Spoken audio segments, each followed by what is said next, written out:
Welcome to this week's Quick Win. This is a different kind of episode where we focus on one simple thing that you can implement and see massive results from. We'll do these episodes every few weeks in between our regular episodes and release them midweek. Today's Quick Win is all about creating resilience in our finances, which gives us what we need to be resilient people. And I'm here with Archie to talk about that. G'day, Archie. G'day, Lachlan. G'day to everyone that's joining us today. So, resilience. It all starts with the stories that we tell ourselves, and that affects our finances. Can you walk us through that? Yeah. Every day we've got a whole heap of thoughts happening in our life, and those thoughts are coming from stories that we're telling ourselves that we've either grown up with or we've picked up along the way. The big one around finances is we can be either thinking about using cash or using credit. And that's what we're really wanting to focus on here today. So when we use credit, we actually tend to find that there's going to be things that lead to us and our finances being stressed. And what we're finding is that when our finances are stressed, then we're going to be stressed people. And we're going to start doing things to try and, overcome this stress that we're feeling. So we start working more to try and come up with some extra dollars to get us out of the hole. Yeah, I see that a lot. And the more we overwork, the more problems it just adds to it. I've never seen anyone fix anything by overworking. I've yet to find someone. Oh, look, I've been caught many times overworking, thinking that it would fix things, and it definitely doesn't. The stress levels just get higher. The other thing we find with stress is that we actually start making poorer decisions. And, the classic for this would be if you've watched Bear Grylls' The Island on TV at all, where Bear Grylls takes a whole pile of people, drops them on an island, and they're basically starving. There's very little food that they're able to collect and eat. And Bear Grylls says, that as people get hungrier and more stressed, their decision-making starts to really fail, and they start doing some really silly things. And so you start to see people, taking crazy risks and getting injured, and it's all to do with stress. Bear Grylls brings that out. I just recently read a book by Dick Smith on his autobiography, and he was talking about when he was made 3 attempts to fly to the North Pole in a helicopter. He realized that he was so stressed because he said there was no way out. He'd be in the middle of a storm and there was no way out. Or in the middle of cloud where he couldn't see a thing, and he realized afterwards how stupid it was that he put himself in that position where there was just no way out. And so he said the stress was just huge, which made him really tired and, again, led to more poor decisions. That's a great example of resilience, because resilience is that tool to help us make great decisions. Or if we don't have resilience, then we find ourselves in positions of great stress. So what does resilience look like in our finances? What I've seen over time is resilience looks like paying cash instead of using credit. There may be some big things that we need to use some credit for, such as buying a home and having a home loan. These loans can actually really work well for us. The other thing that we find with resilience is being patient, being content. Marketing 101 is to create discontentment in us so that we have to have something. Sales 101 is creating a time pressure that you have to have it now. Yeah. And time pressure will push us into making decisions that we wouldn't make otherwise. You'll only get this offer today. Yeah. Yeah. So resilience looks like avoiding the sales pitch. That's what resilience looks like.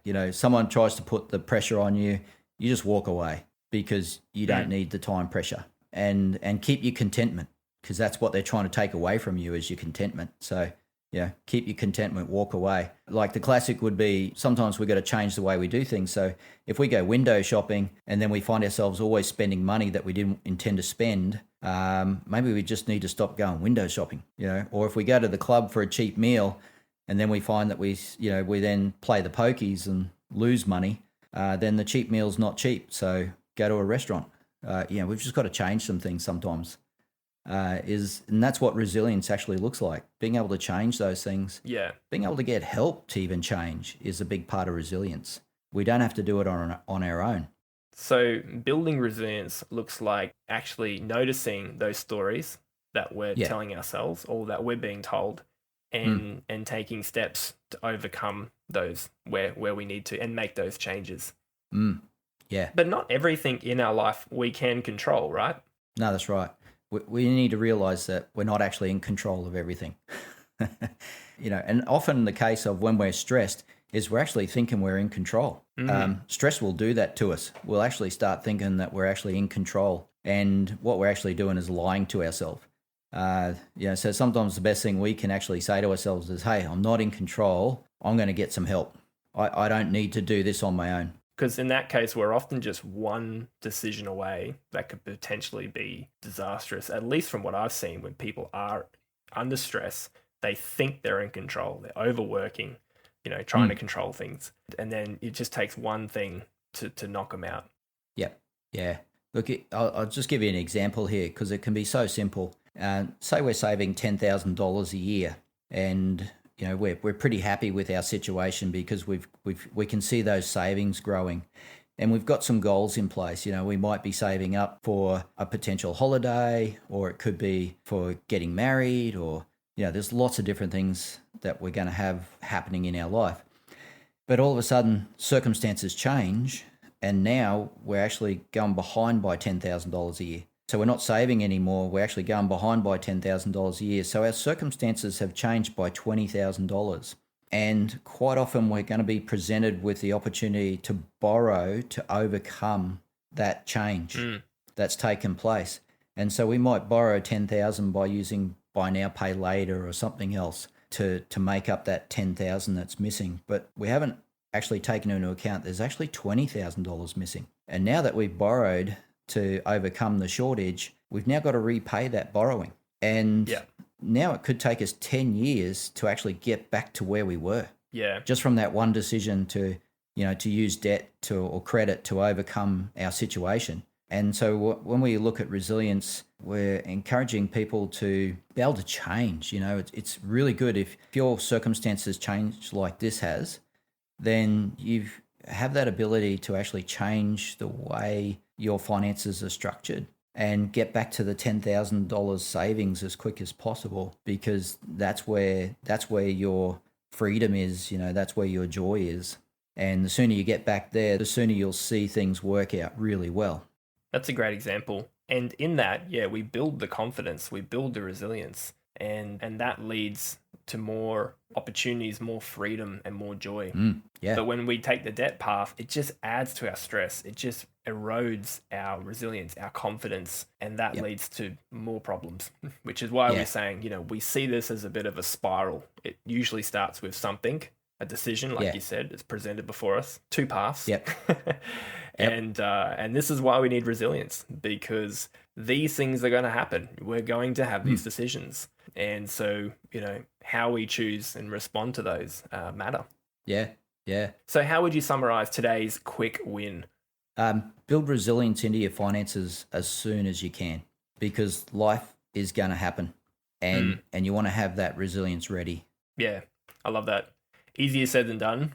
So it's going to take some help, but it's worth it. Yeah, absolutely. There's nothing wrong with asking for help. I find the more resilient people are, the more willing they are to ask for help. It's when we're stressed that we don't ask for help. So if you're recognizing today you're stressed, then your takeaway from this is get help. Yeah. And if you're doing really well and you got your resilience and you got some decisions coming up, your takeaway from today is get some help, because that help will really improve things for you with that resilience that you have.